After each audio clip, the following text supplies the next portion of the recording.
लोग कहते हैं वक्त बुरा चल रहा है, किस्मत ही खराब है। अरे जनाब, कभी अपने कर्मों पर भी नजर डालो। कब तक यूं वक्त और किस्मत को कोसते रहोगे। हेलो दोस्तों, कैसे हैं आप सब। आशा करते हैं आप सब जहां भी होंगे स्वस्थ होंगे और अपनी तैयारी को बेहतरीन ढंग से कर रहे होंगे। तो आज बात करने वाला हूं 16 सितंबर दिन शनिवार के करंट अफेयर्स की। तो पर डे सुबह 6 बजे अपडेट आपको मिल जाती है। तो चैनल को अगर आपने सब्सक्राइब नहीं किया तो सब्सक्राइब कर लीजिए। तो चलिए देख लेते हैं आज का सेशन, जो कि बहुत ही महत्वपूर्ण है। पहला प्रश्न है कि भारतीय सौर ऊर्जा निगम के निदेशक, वो भी वित्त निदेशक जो हैं, हाल ही में कौन बने हैं। तो आपके ऑप्शंस हैं अभिजीत कुमार रंजन, जोशीत रंजन सिकंदर, मिलन सक्सेना या फिर विघ्नेश चौधरी। तो भारतीय सौर ऊर्जा निगम के जो निदेशक बने हैं हाल ही में, वह जोशीत रंजन सिकंदर बने हैं। तो ऑप्शन नंबर बी आपका करेक्ट हो जाता है। ठीक, तो श्री जोशीत रंजन सिकंदर जो हैं वो 12 सितंबर 2023 को भारतीय सौर ऊर्जा निगम लिमिटेड में निदेशक, वो भी वित्त निदेशक के रूप में शामिल हुए हैं। ठीक, चलिए सेकंड नंबर क्वेश्चन है कि ऑस्ट्रेलिया में भारत के अगले उच्चायुक्त हाल ही में कौन बने हैं। ठीक है, तो आपके ऑप्शंस हैं यहाँ पर गोपाल बागले, श्रीधर गोला या फिर जो है दिनेश रस्तोगी या धीरेन्द्र वर्मा। तो जो है ऑस्ट्रेलिया में भारत के अगले उच्चायुक्त जो हाल ही में बने हैं वह गोपाल बागले बने हैं। कौन बने हैं? गोपाल बागले। तो ऑप्शन नंबर जो आपका ए है वह करेक्ट हो जाता है। ठीक है, चलिए इसमें और जानते हैं।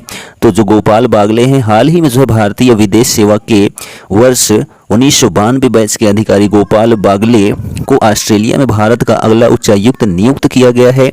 आपको बता दें कि बागले ऑस्ट्रेलिया में जो है इस पद पर मनप्रीत वोहरा का स्थान लेंगे और इस नियुक्ति से पहले बागले श्रीलंका में भारत के उच्चायुक्त के रूप में कार्यरत थे और बागले ने जो है कोलंबो में दायित्व मई 2020 में संभाला था। ठीक, चलिए थर्ड नंबर क्वेश्चन है कि गुजरात विधानसभा के डिजिटल हाउस का जो है उद्घाटन हाल ही में किसने किया। तो आपके ऑप्शंस हैं यहाँ पर प्रधानमंत्री ने, रक्षा मंत्री ने, गृह मंत्री ने या फिर जो है राष्ट्रपति ने। तो गुजरात विधानसभा के डिजिटल हाउस का जो उद्घाटन किया वह जो है राष्ट्रपति द्रौपदी मुर्मू ने किया। किसने किया? तो द्रौपदी मुर्मू ने किया। ठीक है, तो जो आपका ऑप्शन नंबर डी है वह करेक्ट हो जाता है। और गुजरात में जो विधानसभा सीटें हैं कुल जो हैं 182 हैं और सबसे अधिक भारत में किस राज्य की विधानसभा सीट अधिक है? तो उत्तर प्रदेश की है और सबसे अधिक जो है जनसंख्या भी उत्तर प्रदेश में ही है और यहाँ पर जो है 404 विधानसभा सीटें हैं। ठीक, चलिए नेक्स्ट क्वेश्चन देखिए फोर्थ नंबर कि शिक्षा के क्षेत्र में लाइफ टाइम अचीवमेंट पुरस्कार हाल ही में किसने जीता है। आपके ऑप्शंस हैं यहाँ पर professor Dipankar Singh, professor Najma Akhtar, professor Eicher Rastogi या इनमें से कोई नहीं। तो शिक्षा के क्षेत्र में लाइफ टाइम अचीवमेंट पुरस्कार हाल ही में जो है प्रोफेसर नजमा अख्तर ने जीता है। तो जो ऑप्शन नंबर आपका बी है वह करेक्ट हो जाता है। तो जो नजमा अख्तर हैं जामिया मिलिया इस्लामिया की vice chancellor professor Najma Akhtar हाल ही में जो है lifetime achievement award academia से सम्मानित की गई हैं। इस पुरस्कार को जो है उन्हें डॉक्टर रघुनाथ अनंत मशेलकर ने जो है, जो कि पद्म भूषण विजेता हैं, ने मेकिंग इंडिया एम्प्लॉयलेबल शीर्षक द्वारा जो है आयोजित ग्रैंड कॉन्फ्रेंस और पुरस्कार कार्यक्रम में प्रस्तुत किया गया था, जिसका आयोजन जो है टीम लीज एडटेक द्वारा किया गया था। अख्तर को जो है इस पुरस्कार के लिए शिक्षाविदों और उद्योग विशेषज्ञों से मिले जाने वाले एक पैनल द्वारा चयनित किया गया था।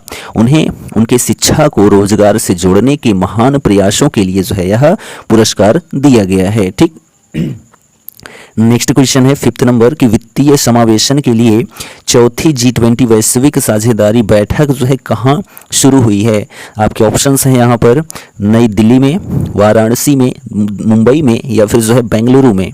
तो जो है वित्तीय समावेशन के लिए चौथी G20 वैश्विक साझेदारी की जो बैठक हुई है वह जो है महाराष्ट्र के मुंबई में हुई है। तो जो ऑप्शन नंबर आपका सी है वह करेक्ट हो जाता है। ठीक, तो वित्तीय समावेशन के लिए चौथी G20 वैश्विक साझेदारी बैठक जो है वह 14 से 16 सितंबर 2023 तक मुंबई में आयोजित की जा रही है। इसमें 3 साल के FIAP 2020 के शेष कार्यों पर चर्चा शामिल होगी जो अपने अंतिम वर्ष में है और जिसे GPFI द्वारा जो है कार्यान्वित किया जा रहा है। ठीक, चलिए नेक्स्ट क्वेश्चन देखिए 6 नंबर है कि सरपंच संवाद मोबाइल ऐप का अनावरण जो है हाल ही में किस राज्य में किया गया है? तो आपके ऑप्शंस हैं यहाँ पर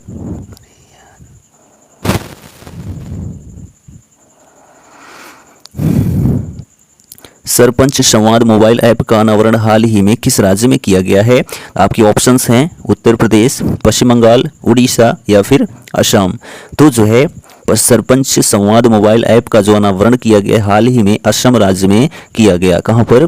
असम राज्य में। तो जो ऑप्शन नंबर आपका डी है वह करेक्ट हो जाता है। ठीक है, तो गुवाहाटी के राजभवन में जो है क्वालिटी काउंसिल ऑफ इंडिया के एक मोबाइल एप्लीकेशन ऐप सरपंच संवाद का अनावरण किया गया। QCI ने जो है पूरे भारत में लगभग 2.5 लाख सरपंचों को जो है जोड़ने के उद्देश्य से एक पहल के रूप में जो है सरपंच संवाद शुरू किया है, जो नेटवर्किंग, ज्ञान प्रसार और जो है सहयोग के लिए एक समग्र मंच के रूप में कार्य करता है। ठीक, तो जो है असम के मुख्यमंत्री हिमंता बिस्वा शर्मा है वर्तमान में। ठीक है, और जो राज्यपाल है गुलाब चंद कटारिया हैं, इन्हीं के द्वारा शुरू किया गया। ठीक, नेक्स्ट क्वेश्चन है 7 नंबर, पहली पुस्तक किनकी? तो अभी आएगा आंसर। तो पहली पुस्तक जो है द ऑटोबायोग्राफी ऑफ गॉड हाल ही में किसने जारी किया है? तो आपके ऑप्शंस हैं यहाँ पर लीना कुमार, देवेश पाठक, जितेंद्र गोला या फिर मीना कुमार। तो जो है पहली पुस्तक द ऑटोबायोग्राफी ऑफ गॉड हाल ही में जो है वह लीना कुमार ने जारी किया है। किसने? तो लीना कुमार की यह पहली पुस्तक है। ऑप्शन नंबर ए आपका करेक्ट हो जाता है। और इससे संबंधित बातें जान लेते हैं। तो the God of Small Things Roy की पहली किताब थी। उसने जो है 1992 में the God of Small Things के लिए पांडुलिपि में लिखना शुरू किया और 4 साल बाद 1996 में इसको पूरा किया। किसने? तो अरुंधति राय ने। अरुंधति राय ने जो है the God of Small things की लेखिका हैं, जिन्होंने जो है 1997 में बुकर पुरस्कार भी जीता था। ठीक है, चलिए 8th नंबर क्वेश्चन है कि देश के किस रेलवे स्टेशन को IGBC का ग्रीन रेलवे स्टेशन सर्टिफिकेट मिला है? तो आपके ऑप्शन है यहाँ पर Lucknow railway station, option B Vijayawada railway station, option C Ayodhya railway station और ऑप्शन डी इनमें से कोई नहीं। तो देश के किस रेलवे स्टेशन? तो जो है विजयवाड़ा रेलवे स्टेशन। ठीक, तो जो ऑप्शन नंबर आपका यहाँ पर बी होता है वह करेक्ट हो जाता है। तो देश के विजयवाड़ा रेलवे स्टेशन को जो है IGBC का ग्रीन रेलवे स्टेशन सर्टिफिकेट मिला है। तो जो है विजयवाड़ा रेलवे स्टेशन को पर्यावरण मानकों में सुधार और यात्रियों को जो है वह पर्यावरण के अनुकूल सेवाएं प्रदान करने के प्रयासों के लिए जो है भारतीय ग्रीन बिल्डिंग काउंसिल यानी कि IGBC द्वारा जो है प्लेटिनम की उच्चतम रेटिंग के साथ ग्रीन रेलवे स्टेशन सर्टिफिकेट से सम्मानित किया गया। और यह जो है 2019 में सोने से 2023 में प्लेटिनम तक स्टेशन की रेटिंग का उन्नयन करता है। ठीक, चलिए नेक्स्ट क्वेश्चन है 9 नंबर कि किसने भारत और अर्मेनिया तथा एंटीगुआ और बारबुडा के बीच हुए समझौते ज्ञापन को मंजूरी दे दी है? तो जो है ऑप्शंस हैं आपके राज्य सरकार, केंद्र सरकार या इनमें से कोई नहीं या फिर ए और बी दोनों। तो जो है किसने? तो केंद्र सरकार ने। ठीक है, किसने?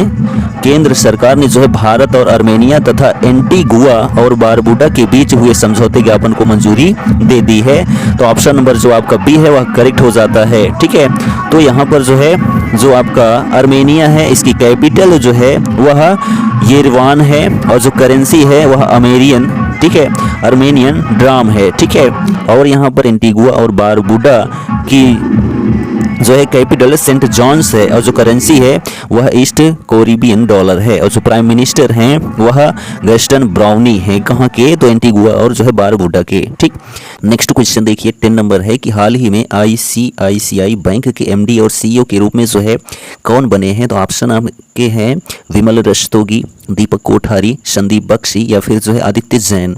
तो हाल ही में जो है ICICI बैंक के जो MD और CEO बने हैं वह जो है आपके ऑप्शंस जो सी है संदीप बख्शी को बनाया गया है। ठीक है, तो जो ऑप्शन नंबर आपका सी है वह करेक्ट हो जाता है ICICI। ठीक है, यानी कि industrial credit and investment corporation of India bank. ठीक, चलिए नेक्स्ट क्वेश्चन है 11 नंबर, क्या है कि किस राज्य की कैबिनेट ने जो है मॉब लिचिंग पीड़ित मुआवजा योजना 2023 को मंजूरी दे दी है?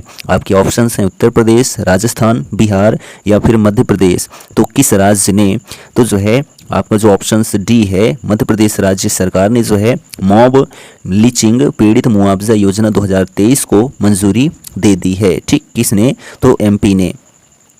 तो मध्य प्रदेश में जो है मॉब लिचिंग पीड़ित मुआवजा परियोजना का जो उद्देश्य है वह भीड़ हिंसा के मामलों में पीड़ितों और उनके आश्रितों को जो है मुआवजा और राहत प्रदान करना है। मॉब लीचिंग की घटना में जो है पीड़ित की मौत होने पर उनके परिवार को 10 लाख रुपए का मुआवजा मिलेगा। घायल पीड़ितों के लिए 4 से 6 लाख रुपए तक का मुआवजा दिया जाएगा। ठीक है, तो यह किसके द्वारा शुरू किया गया? तो मध्य प्रदेश राज्य सरकार के द्वारा। नेक्स्ट क्वेश्चन है, भारतीय सेना ने पूर्व सैनिकों और जो है शहीदों के परिजनों के कल्याण के लिए किस नाम से एक प्रोजेक्ट लॉन्च किया है? आपके ऑप्शंस हैं यहाँ पर, प्रोजेक्ट सैनिक, प्रोजेक्ट नमन, प्रोजेक्ट शहीदी या फिर इनमें से कोई नहीं। तो भारतीय सेना ने पूर्व सैनिकों और शहीदों के परिजनों के कल्याण के लिए जो है प्रोजेक्ट नमन, ठीक है, कौन सा? प्रोजेक्ट नमन को जो है शुरू किया है। तो जो ऑप्शन नंबर आपका बी है वह एकदम सही हो जाता है। ठीक है, तो रक्षा मंत्रालय ने जो है एक बयान में कहा कि इस परियोजना में सेना के पूर्व सैनिकों और उनके परिजनों के लिए सुविधा और शिकायत निवारण केंद्र स्थापित करना शामिल है और इसमें एक कॉमन सर्विस सेंटर यानी कि सीएससी होगा जो पूर्व सैनिकों और शहीदी सैन्य कर्मियों के परिजनों को जो है सुविधाएं प्रदान करेगा। ठीक है, 13 नंबर क्वेश्चन है कि किस भारतीय महिला क्रिकेट खिलाड़ी को 2023 टाइम 100 नेक्स्ट की सूची में शामिल किया गया है? आपके ऑप्शंस हैं यहाँ पर, हरमनप्रीत कौर, स्मृति मंधाना, झूलन गोस्वामी या फिर जो है दीप्ति पूनिया।